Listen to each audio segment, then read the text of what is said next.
Here we are, another episode of the Honda Navi build series. I'm going to make a bold yet controversial statement.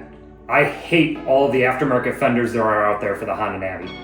I'm sorry, but every fender that's out there is either doesn't look functional, it doesn't look good, doesn't fit the aesthetics of the bike.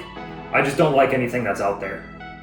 The OEM fender does look decent, it functions well, it's a little long, the design's a little goofy, but overall it fits the bike nicely. The problem is, now that I have the fat rear tire, the OEM fender doesn't really fit and it rubs. So I knew I had to modify it. First thing I did, I wanted to get a little style on this thing. I took a picture and using PowerPoint, I was able to mock up the lines of what I wanted it to look like and where I wanted to cut to give it the design I was looking for.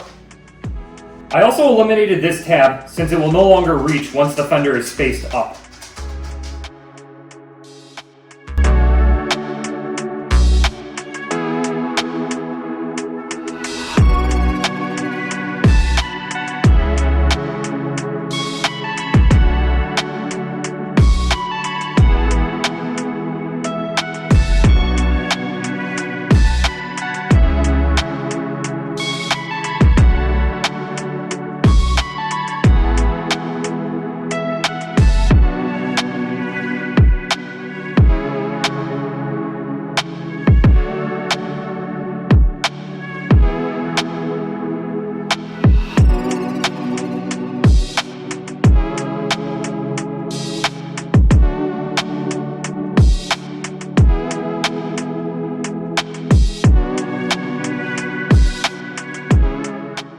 So what I did off camera is I trimmed this corner section off so it looked a little more, better looking, I guess, so it wasn't such a sharp turn.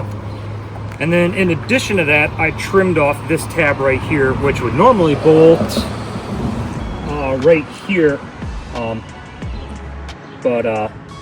Yeah, I'm not going to be using that mounting tab, so we're going to try to make the stock fender work on this big old tire. The tire's the 130/70/10. We're gonna try to make the stock fender work. I got these spacers from the hardware store. They were 1 inch tall by a 1/2 inch wide. After installing them, I realized the tire was still rubbing and coming into contact a little bit, so I knew I had to go a little bigger. I ended up getting another set of spacers, cutting them in half so they were 1/2 inch higher, and then mocking it up with the 1.5 inch height of the new spacer.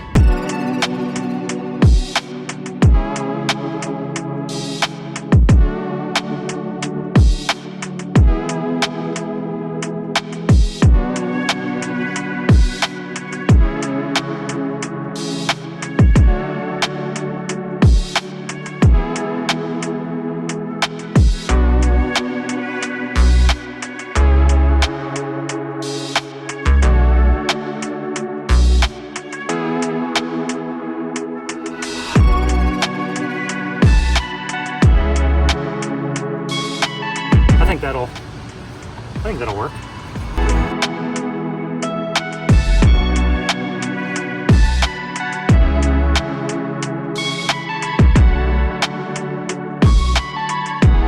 I hit up a buddy of mine who is an engineer as well as a 3D printing enthusiast, and I was able to give him this sketch I made using Microsoft PowerPoint again, and kind of give him the rough idea of what I was looking for.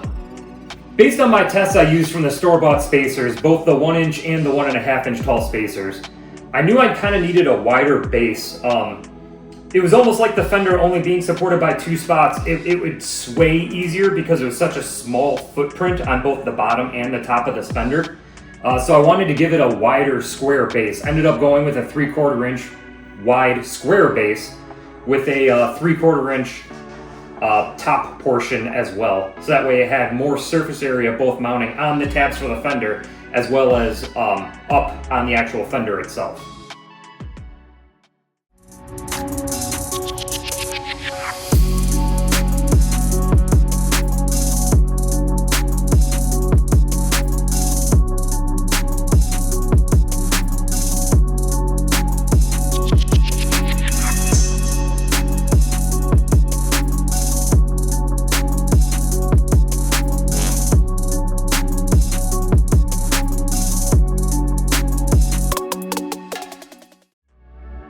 It is worth noting that this modification was done on an OEM 10-inch rear wheel with a aftermarket Kenda tire. If you happen to have done the 12-inch rear conversion and have a bigger tire on that as well, I think this would still work out well for you. You just might need to use a 2 or 3-inch spacer instead of a 1.5-inch spacer. I think it will still look pretty similar, being that even if you space the fender up a little higher, the wider and taller rear wheel will kind of fill the gap, so it'll probably still look pretty decent. I'd be excited to hear what you guys have to say about that. Well, thanks for watching. I will catch you on the next episode.